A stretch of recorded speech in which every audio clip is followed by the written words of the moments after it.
चंदन बालिका भगवती राजे मते द्रौपदी कौसल्या च मृगावती च सुलसा सीता सुभद्रा शिवा कुन्ती शीलवती नलस्य दहिता चूला प्रभावत्यपि पद्मावत्यपि सुन्दरी दिनमुखे कुर्वन्तु नो मङ्गलम् कुर्वन्तु नो मङ्गलम्। महावीरा हो महावीरा हो मेरे प्रभु जी वंदन है वंदन सौ सौ बार रे। जिनवर जी धर्म है धर्म जीवन का सार रे। महावीरा हो महावीरा हो मेरे प्रभु जी तप कराए जप कराए मोह उड़ाए मुझको पार लगाए प्रभु जी को। मेरे प्रभु जी राग छुड़ाए द्वेष छुड़ाए नींद उड़ाए भव से पार लगाए प्रभु जी हो। महावीरा हो महावीरा हो मन में मुक्ति के सपने नवपद जी का है जाप त्याग से ही अपने सब दूर होते पाप। मन में मुक्ति के सपने नवपद जी का है जाप त्याग से ही अपने सब दूर होते पाप। अब रात दिन गाऊं प्रभु तेरा गुणगान के धून लगी ऐसी पाऊं मैं आत्मज्ञान। हाथों से बांधे कर्मों के बंधन तेरी भक्ति करके मुझे होना पावन। महावीरा हो महावीरा हो पुण्योदय से पाया है जैन धर्म महान होठों में मेरे हरदम है महावीर का नाम। पुण्योदय से पाया है जैन धर्म महान होठों में मेरे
पूज्य वरों के चरण कमल में कोटिशा वंदन। अनंत उपकारी जन जन के आस्था केंद्र आचार्य सम्राट गुरुदेव पूज्य श्री आनंद ऋषि जी महाराज साहब के पावन स्मृति में शतशः अभिवादन। वर्तमान आचार्य डॉक्टर शिवमुनि जी महाराज साहब, युवाचार्य पूज्य महेंद्र ऋषि जी महाराज साहब, प्रवर्तक पूज्य श्री कुंदन ऋषि जी महाराज साहब के चरण कमल में कोटिशा वंदन। तपस्वी रत्न पूज्य किशन मुनि जी महाराज साहब, श्रुत स्थविरा प्रखर व्याख्याता गुरुनी मैया डॉक्टर पूज्य धर्मशिला जी महासती जी के पावन स्मृति में शतशः अभिवादन। उपस्थित धर्मप्रेमी भाइयों, करुणामूर्ति माताओं तथा बहनों, संसार में जो जीवात्मा प्रभु स्मरण करता है, नाम स्मरण करता है, उसके जीवन का उत्थान हुए बिना नहीं रहता है। नाम घेता वाया गेला असा जानला कोणी। प्रभु नाम करने से किसी का समय वेस्ट गया है, ऐसा किसी ने सुना है कभी? जो नाम स्मरण नहीं करता है उसका समय चला जाता है, और समय कहाँ चला जाता है पता भी नहीं लगता है। परंतु नाम स्मरण करने वाले का पल पल सार्थक हो जाता है। परंतु मात्र पोपट पंछी की तरह नाम स्मरण करने से फायदा जरूर होता है, परंतु हृदय के भावों से यदि नाम स्मरण किया जाए तो अनंत अनंत कर्मों की निर्जरा हो जाती है। नवकार महामंत्र का स्मरण अनेक अनेक जीवात्माओं ने किया। किसी के सूली का सिंहासन बना, किसी के अग्नि का पानी बन गया, सर्प की फूल की माला बन गई। हम भी देख रहे थे साधु वंदना में कितने ही चरित्र ऐसे हैं जिन पर अनेक अनेक संकटों ने घेरा, परंतु नवकार महामंत्र के स्मरण से उनका बेड़ा पार हो गया। साधु वंदना की हमारी गाथा चल रही है। पद्मावती मेन रया, द्रौपदी दमयंती सीत इत्यादि सतिया गई जमारो जीत। द्रौपदी, आपने जब पांचों पांडव तजी द्रौपदी नार थेवरानी पासे लीधो संयमबार। उस वक्त थोड़ा बहुत तो जीवन हमने द्रौपदी का देख लिया है, परंतु यह द्रौपदी, उसका कितना भी कहना, द्रौपदी का चीर जितना लंबा था ना, उससे भी लंबा उसका जीवन चरित्र है। इतने प्रसंग द्रौपदी के जीवन में बीते हैं, जिस कारण से कितना भी कहे तो कम ही लगता है। फिर भी उसमें से कुछ बातों को आज हम देखेंगे। जम्बूद्वीप के भरत क्षेत्र में पांचाल देश था। पांचाल देश में जन्म हुआ, इसलिए उसे पांचाली भी कहते हैं। द्रौपदी का दूसरा नाम क्या है? पांचाली। तो क्यों पड़ा दूसरा नाम पांचाली? कि वो पांचाल देश में जन्मी हुई थी। पांचाल देश की जो राजधानी है कंपिलपुर, वहाँ द्रुपद नाम के राजा राज करते थे, और उनकी माता यानी द्रुपद की पत्नी चुलनी, और चुलनी की माता की पुत्री द्रौपदी थी, और उन्हें एक पुत्र भी था जिसका नाम था धृष्टद्युम्न। इस प्रकार से भाई बहन माता पिता अच्छी तरह से राजधानी में स्वर्गीय सुख भोग रहे थे। अब द्रौपदी दिखने में अति सुंदर, स्त्रियों की सभी कलाओं में निपुण थी। योग्य वर की तलाश करने के लिए जब बहुत सारे युवकों को, राजकुमारों को देखा, लेकिन कोई मन पसंद नहीं था। राजा द्रुपद अत्यंत चिंतित थे। तब बेटे धृष्टद्युम्न ने कहा कि पिताजी, अपनी द्रौपदी दीदी के लिए, द्रौपदी बहन के लिए अच्छा वर, अच्छा पति यदि ढूंढना होगा तो उसके लिए स्वयंवर रचाना होगा। स्वयंवर नाम से ही पता चलता है ना, स्वयं ही वर को ढूंढ ले। वर यानी पति। स्वयंवर रचा जाए, और उसी के कहने से माता पिता ने स्वयंवर रचा, और स्वयंवर में अनेक देश विदेश के राजकुमार आए। उसमें 5 पांडव, कौरव आदि सभी आ गए। अब सभी लोग राधा वेद साधना है। राधा वेद यानी नीचे कढ़ाई में तेल है, ऊपर एक स्तंभ के ऊपर पुतली लगाई हुई है, वह पुतली भी घूम रही है और नीचे तेल में देख करके उस पुतली के आँख में बाण को मारना, उसे कहते हैं राधा वेद। सभी राजकुमार कोशिश करते हैं, लेकिन कोई भी बाण विद्या में इतने निपुण नहीं थे, इसलिए उसकी आँख में, पुतली के आँख में बाण नहीं लगता था, सभी हार जाते हैं। अब अर्जुन उठता है, वो तो बाण विद्या में निपुण थे, उन्होंने बराबर राधा वेद साध लिया। और जब द्रौपदी माला पहनाने के लिए गई तो कहते हैं कि अर्जुन के गले में माला पहनाने लगी तो सभी पांचों ही पांडव जो बाजू में खड़े थे ना, वह माला पांचों के गले में दिखी। इसका कारण क्या था पता है ना आपको? पांचों के गले में माला क्यों दिखी पता है आपको? द्रौपदी ने सुकुमालिका के भाव में नियाना किया था।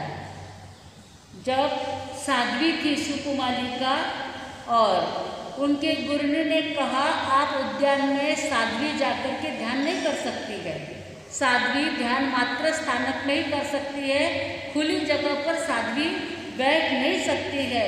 गुरनी की आज्ञा का पालन नहीं किया और वे उद्यान में जाकर के ध्यान कर रही थी और वहाँ पर 5 पुरुषों को देख करके उसने नियाना किया था कि मेरे तप जप का फल कोई हो तो मुझ में 5 पुरुषों के साथ में विवाह करो। और उस नियाने के फल स्वरूप एक अर्जुन के गले में माला डाली तो 5 भाइयों के गले में माला डाले जैसा सभी को नजर आता है और 5 के साथ में द्रौपदी का विवाह हो जाता है। वैसे देखा जाए तो द्रौपदी का नाम 16 सतियों में आता है, परंतु वह भले ही 5 पांडवों से उसने शादी की थी, उसमें भी उसने एक व्यवस्था बना रखी थी, मर्यादा कर रखी थी और उस मर्यादा से रहने के कारण वह 5 पतियों के साथ में रहते हुए भी सती के बराबर उसने शील का पालन किया था।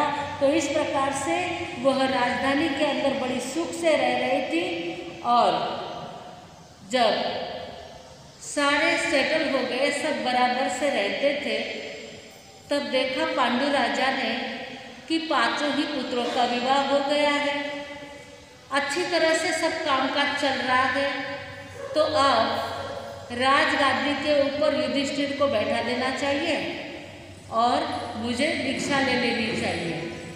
पहले के जमाने के लोग अपना बेटा होनहार हो जाए तो संसार की मोह माया छोड़ करके या तो धर्म ध्यान करने लग जाते थे और जिसकी शक्ति है वो लोग दीक्षा ले लेते थे। पांडु जो राजा थे उनकी शक्ति थी, उन्होंने जंगल का रास्ता पकड़ा और जंगल के रास्ते से निकल करके उन्होंने संयम अंगीकार कर लिया। अब पांडु राजा ने दीक्षा ले ली, युधिष्ठिर का राज्याभिषेक कर दिया। कहते हैं कि जब पांडु राजा को राज्य दिया, वास्तव में बड़े तो धृतराष्ट्र थे, राज्य उनको देना चाहिए था, परंतु वे जन्म से ही उनको दिखता नहीं था, अंध थे, इसलिए वहाँ उस समय में ऐसी बोली हुई थी कि अभी भले ही पांडु को राज्य दिया जाए, परंतु आगे जाकर के पांडु के पुत्र को नहीं परंतु धृतराष्ट्र के पुत्र यदि काबिल रहेंगे तो उनको राज्य दिया जाएगा। तो राज्य का अधिकारी कौन था? वैसे देखा जाए तो दुर्योधन था, परंतु दुर्योधन की नीति, दुर्योधन का व्यवहार यह पांडु राजा को पसंद नहीं था, इसलिए धर्मनिष्ठ युधिष्ठिर को राजगादी पर बैठाया था। यह बात जैसे ही दुर्योधन को पता चल जाता है तो शकुनी मामा और दुर्योधन दोनों ही जन और धृतराष्ट्र भी इस बात से मन में एक प्रकार का द्वंद्व लिए हुए ही थे कि कब इनको हराए और कब हम राजगादी पे बैठे। परंतु कुछ चल नहीं रहा था। पांचों ही पांडव अत्यंत शक्तिशाली थे, अत्यंत समृद्ध थे। अब ये सब बातें चल ही रही थी। उस समय में युधिष्ठिर को ये जब पता चला तो इसमें से बीच में के रास्ता निकाला कि संपूर्ण राज्य तो दुर्योधन को नहीं देना, लेकिन सभी भाइयों को थोड़ा थोड़ा, आधा आधा, पांडवों को आधा राज्य और कौरवों को आधा राज्य, ऐसा आधा आधा बांटा जाए। अब आधा आधा बांटा, लेकिन अभी पांडव पुत्र कितने और कौरव पुत्र कितने? कौरव 100 और पांडव 5। जगह ज़्यादा कहाँ जाएगी? कौरवों के पास में चली गई। तो भी पांडव पुत्र हारे नहीं।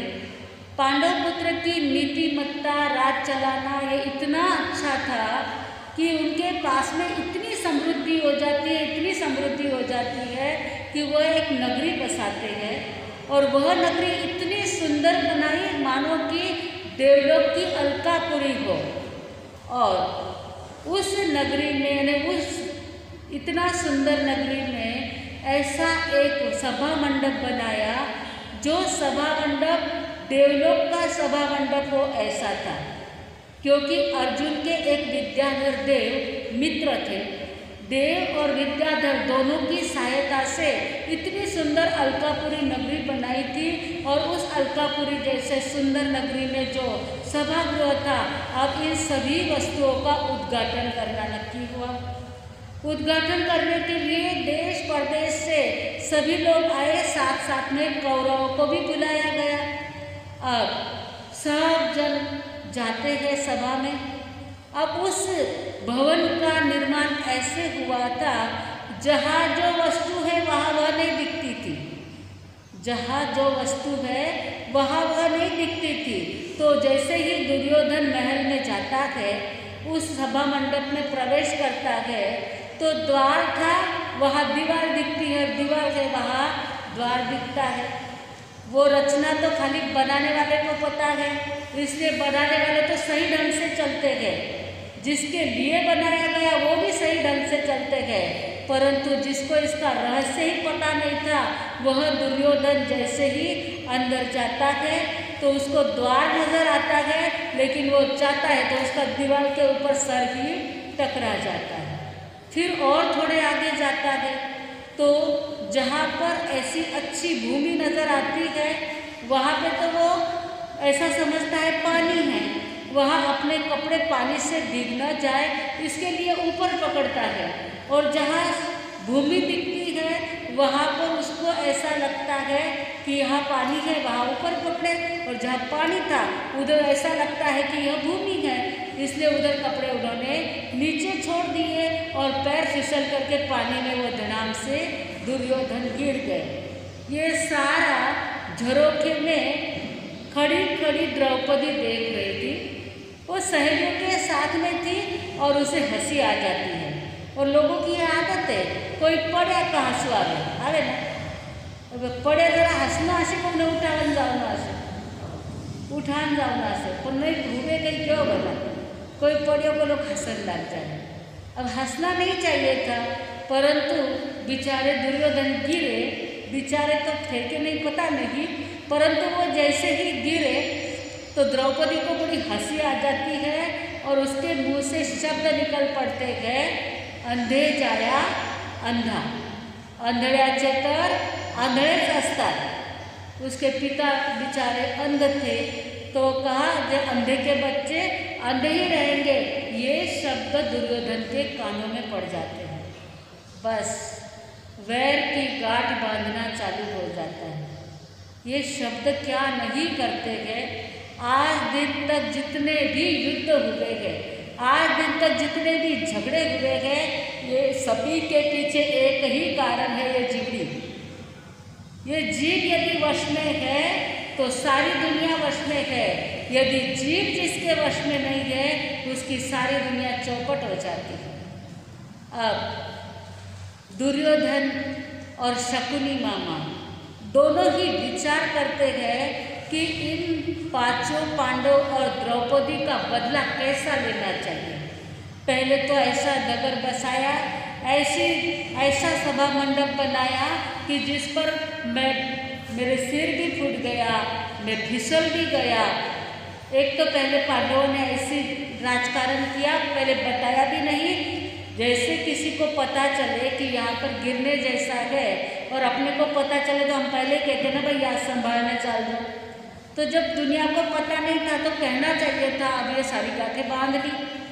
और युधिष्ठिर से युद्ध करके राज्य हड़पने के लिए बहुत सारी कोशिश करना सोचा।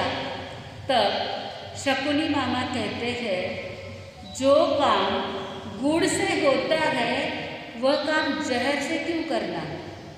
जो काम गुड़ से होता है वह काम जहर से क्यों करना। तब दुर्योधन कहता है, ठीक बात है, तो गुड़ से काम ले लेंगे। बोले कैसे लेना। बोले कोई बात नहीं है, जुआ खेलना। और जुआ खेलने के लिए सभी पांडवों को आमंत्रण दिया गया। शकुनी मामा और दुर्योधन ने ऐसी चाल चली कि जिस कारण से सभी पांडव हारते गए। सभी को एक को करके पूरा राज्य तो दांव पे लगा दिया, खुद भी दांव पे लग गए और जाते जाते द्रौपदी को भी दांव पर लगा दिया। अब द्रौपदी को दांव पर लगाया है और बेचारा विचार करता है कि अब क्या करूं। युधिष्ठिर चिंता करने लग जाता है। द्रौपदी को दांव पर लगाया तो द्रौपदी बड़ी परेशान थी, क्योंकि सबसे पहले तो बात यह थी कि जब पांडव हार गए हैं तो हारने के बाद द्रौपदी उनकी अमानत रही ही नहीं। पांडव तो हारे हुए हैं, तो उसको पहली बात तो दांव पर लगाना ही नहीं चाहिए था, फिर भी उसको दांव पर लगा दिया गया। अब सारा जुआ खेलने का काम पूरा करके अब दास जो सेवक थे उन लोगों को कहा कि इन सभी पांचों पांडवों को और द्रौपदी को दास के कपड़े पहना दो, फटे पुराने कपड़े लाओ, इनका जो राजकीय पोशाक है वो सब उतार दो, क्योंकि ये हार गए हैं और हारने के बाद तो एक तुष सोना भी इनका नहीं रह सकता है। इनके शरीर पर जो वस्त्र है ये भी इनके नहीं होने चाहिए। सबके सामने, पांचों ही पांडव के सामने फटे पुराने वस्त्र ला करके रखे और पांचों ही पांडव मजबूरी के कारण वे सब पुराने वस्त्र पहन लेते हैं और राज का जो पोशाक था वो सारा गहने कपड़े सब उतार देते हैं और दास के कपड़े पहन लेते हैं। अब द्रौपदी के सामने बात आती है। द्रौपदी के सामने पुराने कपड़े रखे हैं और उसे कहते हैं कि तू कपड़े ये बदल दे, तेरे जो राज चिन्ह है, राजरानी के जो कपड़े हैं वो उतार दे। वो कहती मैं नहीं उतारूंगी। उतारने के लिए तैयार नहीं थी।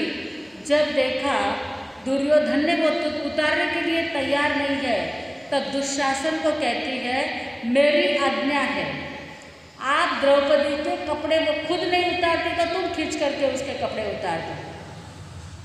सबके सामने द्रौपदी देखती है, सब रथी महारथी सामने बैठे हुए हैं, पांडव भी सामने बैठे हुए हैं, लेकिन सब हारे हुए थे। क्या कर सकते हैं। जुगार एक ऐसी बुरी लत है कि उसमें व्यक्ति हारता ही जाता है और हारा जुगारी डबल जुगार खेलता है कि अब तो भी जीतूंगा, अब तो भी जीतूंगा, और ज़्यादा हारता ही जाता है। वैसे ही ये सब हारे हुए जुगारी द्रौपदी की दशा को देख रहे हैं पर कुछ भी कर नहीं पाते हैं। अब दुशासन को उसकी साड़ी खींचने के लिए कहते हैं। द्रौपदी विचार करती है कि दूसरा कोई चारा ही नहीं, क्या होगा, बस मुझे किसी का शरण नहीं है। नवकार महामंत्र का शरण है। जैन महाभारत में नवकार महामंत्र का शरण लेते हुए बताया गया है और जो वैदिक पुराण आदि है, वैदिक ग्रंथों के अंदर कृष्ण भगवान की शरण में हो गई है, ऐसा कहा जाता है। जिसकी भी शरण हो, किसी की भी शरण लो, आखिर कृष्ण भगवान भी तो आगे वाले आने वाले कौन बनने वाले हैं, तीर्थंकर ही बनने वाले हैं पंच परमेष्टि में, उनका भी तो नंबर लगने ही वाला है। तो वो जैसे ही स्मरण करती है और दुशासन जैसे ही उसकी साड़ी का पल्लू खींचता है तो वह पल्लू बढ़ते ही जाता है, बढ़ते ही जाता है। जितना जोर लगा लगा के दुशासन खींचता है वैसे ही उसका चीर बढ़ते ही जा रहा है, बढ़ते ही जा रहा है। दुशासन पसीना पसीना हो जाते हैं, थक करके चूर हो जाते हैं। फिर भी उसका जो पल्लू था, वो उसका चीर था, वो कम ही नहीं होता है, बढ़ते ही जाता है। आखिर धड़ाम से दुशासन बैठ जाते हैं। दुशासन बैठ जाते हैं तब दुर्योधन कहता है क्या हो गया? बोले हार गया मैं तो, इतना लंबा चीर है। तब सभा में बैठे हुए तभी एक एक का मुंह खुलता है। तभी एक एक जन भीष्म पितामह आदि सब जन कहते गए, अरे द्रौपदी सती है, सती सती के साथ में ऐसा व्यवहार करना ये बराबर नहीं है। इनका इरादा तो क्या था? द्रौपदी ने कहा था अंधे जाया अंधे, आंधळ्याचे तर आंधळे असतात, उसी का तो बदला लेना था इन लोगों को। लेकिन अभी इसका बदला तो ले नहीं सकते, ये सती है, अब करना क्या? तब विचार करते हैं कि ये जो राज्य हार गए हैं, ये कहीं पर यही तो राज्य में जंगल में आदि कहीं ना कहीं रहेंगे। और यदि ये जंगल में रहेंगे, दुर्योधन ने सोचा ये यहाँ कहीं पर भी पास पास में रहेंगे तो इनके साथ में प्रजा बहुत जुड़ी हुई है और सारी प्रजा का सहारा लेकर के आगे पीछे कभी न कभी ये अपना राज्य वापस ले सकेंगे। इसलिए कुछ तो भी और चाल चलनी चाहिए। और कहा एक पासा और डाला जाए, एक बार जुगाड़ और खेला जाए। यदि एक बार जुगाड़ में युधिष्ठिर जीत गए तो उसको राज्य दिया जाएगा, और हार गए तो 12 वर्ष तक देश निकाला और 1 वर्ष तक अज्ञातवास में रहना, इस प्रकार की उनको सजा देनी चाहिए। ये भी सारा राजकारण ही था। और वैसे ही पासा डाला गया, युधिष्ठिर हार गए, उनको 12 वर्ष तक देश निकाला दे दिया गया और 1 वर्ष का अज्ञातवास। जाए तो जाए कहाँ, ना जान ना पहचान। अब वहाँ से निकल जाते हैं वे, जंगल जंगल भटकते भटकते उस देश से बाहर चले जाते हैं। 12 वर्ष तक जंगलों में रहते हैं। ऐसे ही वृक्ष के फल आदि वनस्पति आदि खा करके अपना जीवन चलाते हैं। वनस्पति आदि से ही अपने शरीर के ऊपर वल्कल आदि धारण कर लेते हैं। और ऐसे ही जंगलों में द्रौपदी के साथ में 5 ही पांडव रहते हैं। साथ में कुंती भी है, माता भी है। अब सब जन वहाँ जंगल में रहते हैं। ऐसे करते करते 12 वर्ष पूरे हो जाते हैं। 12 वर्ष पूरा होने के बाद वे अज्ञातवास में जाना चाहते हैं। अब कहाँ जाए अज्ञातवास के अंदर, कुछ पता ही नहीं चलता है। तो वे विराट नगर की ओर चलते चलते विराट नगर में पहुँच जाते हैं। और उस विराट नगर के विराट नाम का एक स्थान था, राज्य था, और उस राज्य के अंदर वे रहने लग जाते हैं। युधिष्ठिर अब अज्ञातवास में रहना है तो युधिष्ठिर ने अपना नाम रखा कंक। युधिष्ठिर का नाम क्या था? कंक रख दिया। वह विराट राजा के वहाँ राजपुरोहित का काम करते थे। युधिष्ठिर ने राजपुरोहित का काम लिया। जब भीम है उसने खुद को रसोइया बना दिया, खुद को रसोइया बना दिया और रसोई बनाने का काम भीम करता था। उसके बाद में जो अर्जुन है वह नृत्य सिखाने का काम करता था, और वो नृत्य सिखाने का काम करने वाला वो नट बन जाता है। उसके बाद में जो नकुल है वो अश्वपाल बन जाता है, और सहदेव है वो गोपाल बन जाते हैं। 5 ही जन अज्ञातवास में रहते हैं। बाद में जो द्रौपदी है वह दासी बन जाती है और विराट राजा की जो महारानी थी उस महारानी की दासी बन के उसने अपना नाम सैरंध्री ऐसा उसने अपना नाम, द्रौपदी का नाम सैरंध्री रखा गया और वह दासी बन के रहने लग जाती है। इस प्रकार से सब जन अज्ञातवास में 1 साल बिता देते हैं। अब ये दासी भी बनी है तो रूपवान को शांति कहा।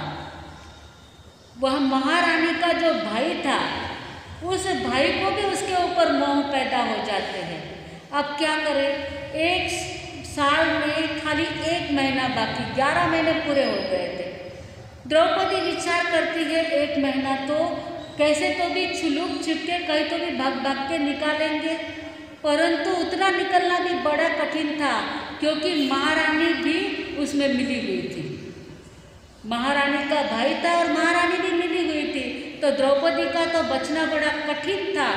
बहुत कोशिश की उसने बचने की, लेकिन बड़ा कठिन था। तब जाकर के उसने भीम को कहा कि इस प्रकार से ये महारानी का भाई किंचक का कुछ तो भी नाम है उसका, और वह मेरे पीछे लग गया है। तब भीम कहता है उसकी बात को ऐसे करो कि विरोध ही नहीं किया है, ऐसा करो और उसको बोलना शाम के समय में उद्यान में आ जाना, मैं भी उद्यान में आ जाऊंगी। ऐसा द्रौपदी को कहा और द्रौपदी को जैसे ही वह किंचक मिलता है तो वह कहती है आज शाम को आप उद्यान के अंदर आ जाना, मैं वहाँ आ जाऊंगी। और भीम ने भी ऐसा बृहन्नला का रूप बना दिया। वो सुंदर वस्त्र आभूषण पहन करके, जैसे खूब दागिने वगैरह पहन करके द्रौपदी का रूप बना करके वह बगीचे के अंदर जा करके बैठ गया। तब जैसे ही वह आता है द्रौपदी के तलाश में, तो भीम तुरंत उसको पकड़ता है और ऐसा पकड़ता है, उसको ऐसी बात भिड़ता है। भीम तो शक्तिशाली थे कि उसको बात में लेने से वो खत्म हो जाता है, मर जाता है। वहाँ से बड़ी मुश्किल से 12 महीने का अज्ञातवास पूरा करके फिर वापस अपने अपने देश में आ जाते हैं। अब दुर्योधन को कहते हैं 12 वर्ष का अज्ञातवास, 12 साल का वनवास और 1 साल का अज्ञातवास पूरा हो गया है, अभी हमारा राज्य हमको दे दो वापस। तब दुर्योधन कहता है कि कोई भी राज्य और नारी युद्ध किए बिना नहीं प्राप्त होता है। अब युद्ध की तैयारी हो जाती है, महाभारत का युद्ध छिड़ जाता है।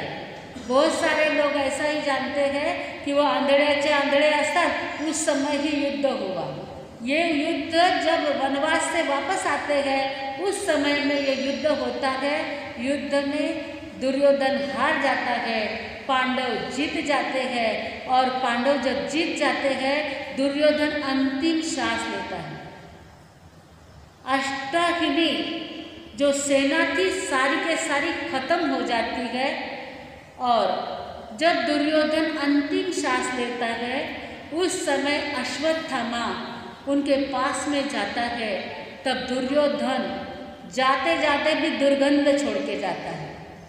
एक का जीवन सुगंधी होता है, एक का जीवन दुर्गंधी होता है।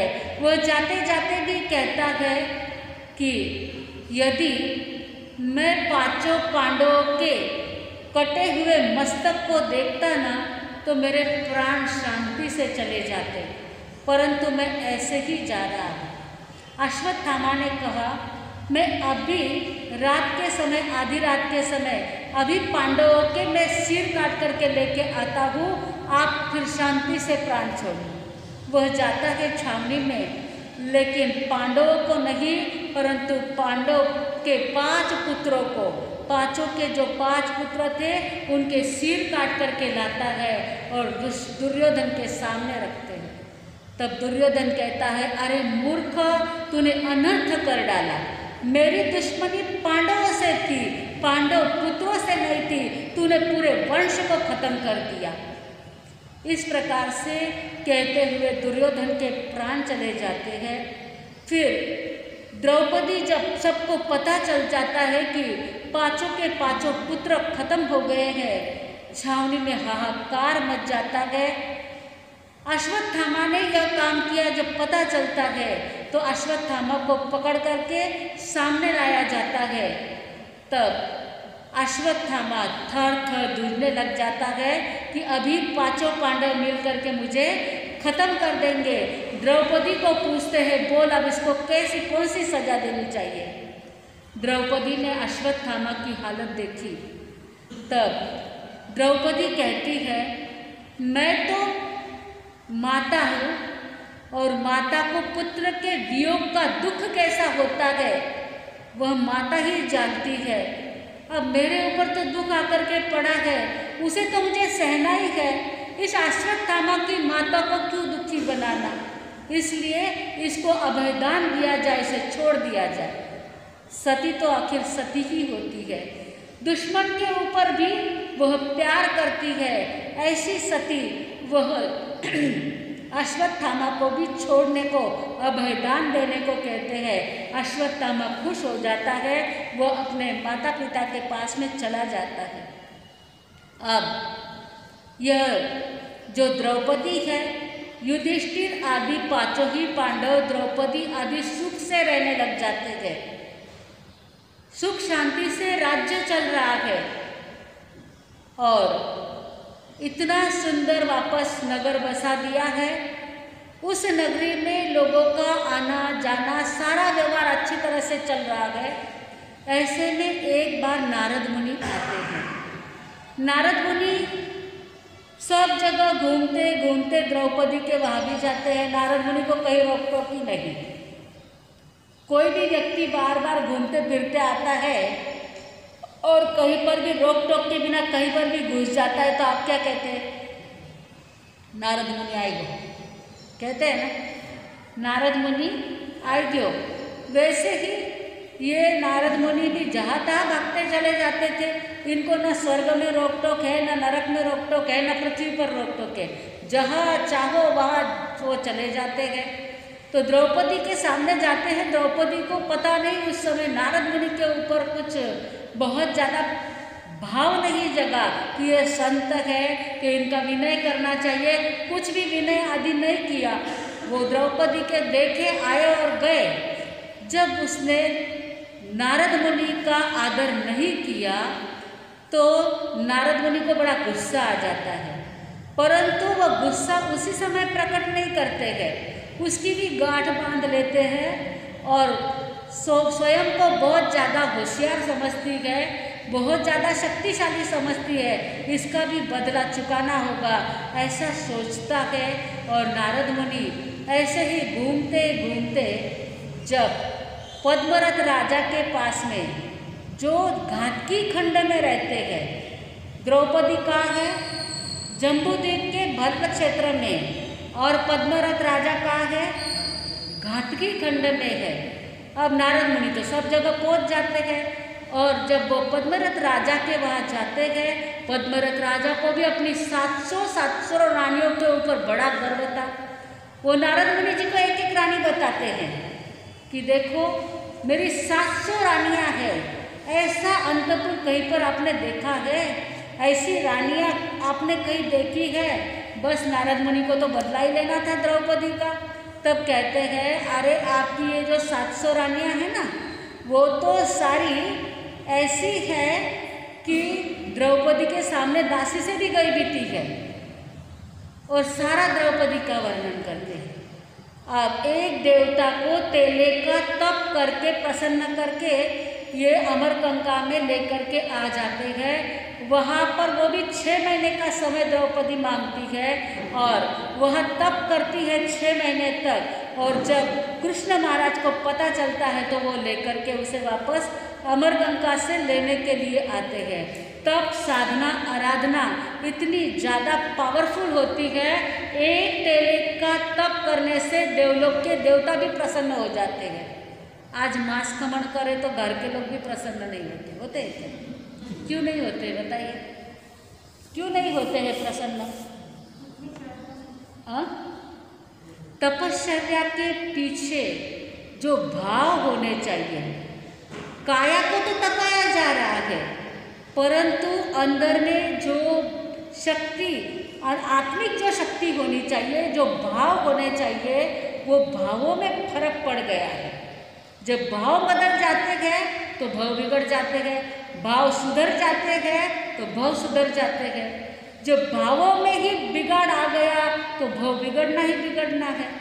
अब तब जब साधना आराधना के पीछे जो हेतु है वो कौन सा हेतु है, कौन सा हेतु रहना चाहिए? निर्जरा का। ना लोक दिखावे के लिए तप किया जाता है, ना किसी भी प्रकार की सिद्धि प्राप्त करने के लिए। और जो सिद्धि प्राप्त करने के लिए जो तप किया जाता है, उस तप को तपस्या नहीं कहते हैं। तप से सिद्धियां प्राप्त होती है, नहीं ऐसी बात नहीं है। आज दिन तक जितने भी राजा महाराजाओं को संकट पड़ा तो तेले की तपश्चर्या करके अपने मित्र देवता को प्रसन्न किया और मित्र देवता के द्वारा अपना कार्य साध्य किया। पर नहीं, भौतिकता के आध्यात्मिकता के अंदर ऐसे तप का बहुत मायना नहीं रखता है। तो कृष्ण महाराज को भी तपना पड़ा। गस्सु कुमाल के लिए तेला किया तो गस्सु कुमाल प्राप्त हुआ। अमरगंगा से द्रौपदी को लाने के लिए 5 पांडव सारी सेना लेकर के निकलते गए और सब अमरगंगा से द्रौपदी को प्राप्त भी कर लेते हैं। परंतु पांडवों की बुद्धि भी कभी कभी ऐसी बिगड़ गई थी, जैसे कि सुस्थित देव को प्रसन्न करके उन्होंने समुद्र में से पूरा लवण समुद्र पार करके घातकी खंड में पहुंचे। आप लोग कहाँ रहते हैं अभी? आप और हम कहाँ रह रहे हैं? कहाँ रहते हैं? जम्बूद्वीप के भरत क्षेत्र में। आप और हम जम्बूद्वीप के भरत क्षेत्र में रहते हैं। ऐसे यह एक भरत क्षेत्र है, ऐसे 5 भरत क्षेत्र है और ऐसे 5 ऐरावत क्षेत्र है, 5 महाविद्य क्षेत्र है। इतना बड़ा एरिया पूरा होने के बाद उसको फिरता हुआ क्या है? लवण समुद्र है। उसको चारों ओर से लवण समुद्र है और वो लवण समुद्र कितना बड़ा है? 1 लाख योजन का तो जम्बूद्वीप है और उसको फिरता हुआ लवण समुद्र उससे डबल। अब उससे बाहर जाकर के घातकी खंड में पहुंचना कोई आसान बात थी क्या? तो सुस्थित देवता के द्वारा सुस्थित देव को प्रसन्न करके वो भी कर लिया और बिना नाव के वो उस साइड में पहुंच जाते हैं, उन्हें रास्ता भी मिल जाता है। और जब द्रौपदी को लेकर के वापस आते हैं तो उस समय में जो घातकी खंड के वासुदेव थे, कृष्ण महाराज वासुदेव, तो घाटकी खंड के जो वासुदेव थे उन्होंने विजय का शंख सुना तो विचार करते हैं यहाँ कौन आया? एक जगह पे एक ही वासुदेव रह सकते हैं, दूसरा वासुदेव तो आ ही नहीं सकता है, ये शंख की आवाज़ कहाँ से आई? वो देखने के लिए निकलते हैं तो वो निकल ही नहीं, पहुँच ही नहीं पाते हैं। तब तक तो कृष्ण महाराज निकल गए थे, मात्र उनके नाव की, उनके जहाज की ध्वजा है, मात्र वो ध्वजा को देख पाते हैं और शंख की आवाज़ सुन सकते हैं। एक वासुदेव दूसरे वासुदेव को देख नहीं सकते, एक चक्रवर्ती दूसरे चक्रवर्ती को देख सकते नहीं है, एक ही जगह के तीर्थंकर दूसरे जगह के तीर्थंकर को देख नहीं सकते हैं। केवल ज्ञान से देख सकते हैं लेकिन प्रत्यक्ष रूप में कोई देख नहीं सकते हैं। एक जगह का दूसरे जगह के जो पदाधिकारी जो है ना, एक जगह पे एक ही चक्रवर्ती हो सकता है। और जब चक्रवर्ती रहते हैं तो वासुदेव रहता है क्या? चक्रवर्ती तक रहते हैं तो वासुदेव रहता है, क्योंकि 6 खंड के अधिपति चक्रवर्ती है और वासुदेव तो मात्र 3 खंड के अधिपति है। तो 6 खंड में सब राज आ जाता है तो वासुदेव क्या लेंगे? इसलिए जब चक्रवर्ती रहते हैं तो वासुदेव भी उसी समय में नहीं रहते हैं, आगे पीछे रह सकते हैं। तो इस प्रकार से ये पूरा वातावरण बन गया। और जब कृष्ण महाराज निकले और बीच में वो रुके कहीं तो पांडवों ने क्या किया, नाव लेके वो चले गए और कृष्ण महाराज रुके तो उनके लिए रुके ही नहीं, वापस नाव भी नहीं भेजी।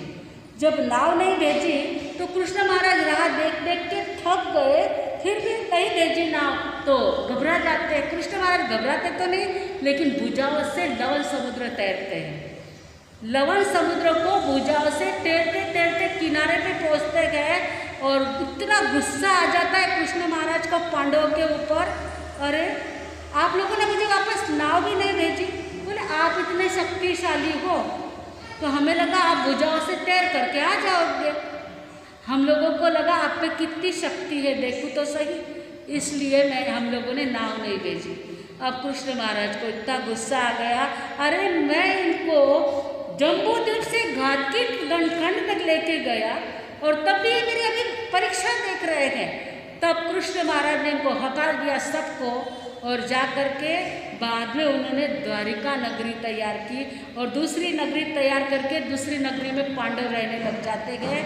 वहाँ पर फिर द्रौपदी ये सारा वातावरण देख के तब जब साधना आराधना करती है वो भी दीक्षा ले लेती है और अपने आत्मा का कल्याण करती है। मैंने कहा ना द्रौपदी का चरित्र द्रौपदी के चीर की तरह बहुत लंबा चौड़ा है, बीच में इतने प्रसंग है, परंतु अब ये साधु वंदना का बहुत एंड आ गया है और अपने को अब राखी पूनम तक इस चैप्टर को पूरा करके नए प्रवचनों के अंदर आगे बढ़ना है।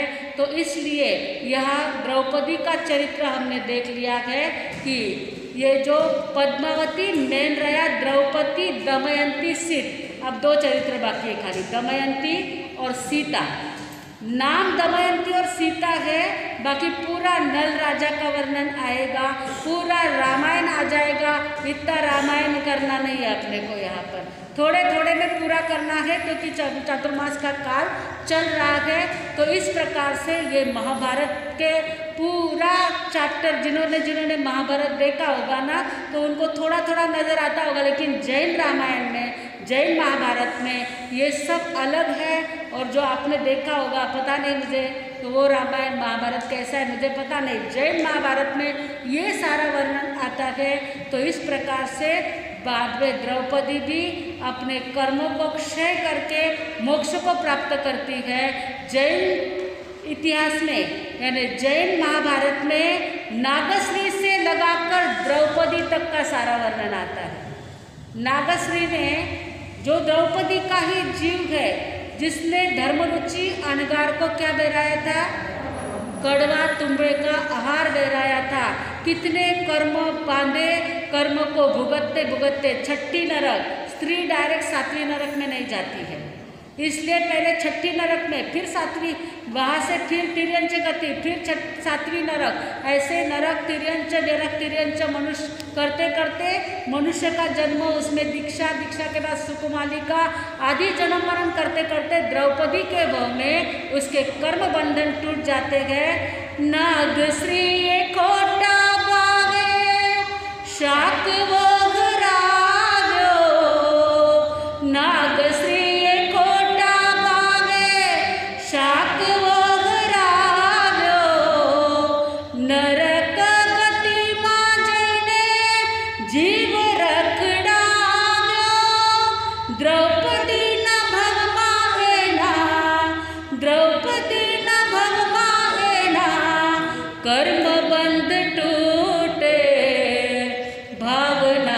बंधन बंधे भावनाति छूटे। भावना से ही कर्म बनते गए और भावना से ही कर्म छूटते गए। हम भी अपनी भावना को शुद्ध रखेंगे तो आत्मा का कल्याण होगा। बोलो भगवान महावीर स्वामी की। पचकान एकासना उगयश्री एकासनम पचके त्वयं प्यारणमाश्रम खायमं सायमं अनत्था भगनम सहस्रा कारणम महत्ता कारणम सर्व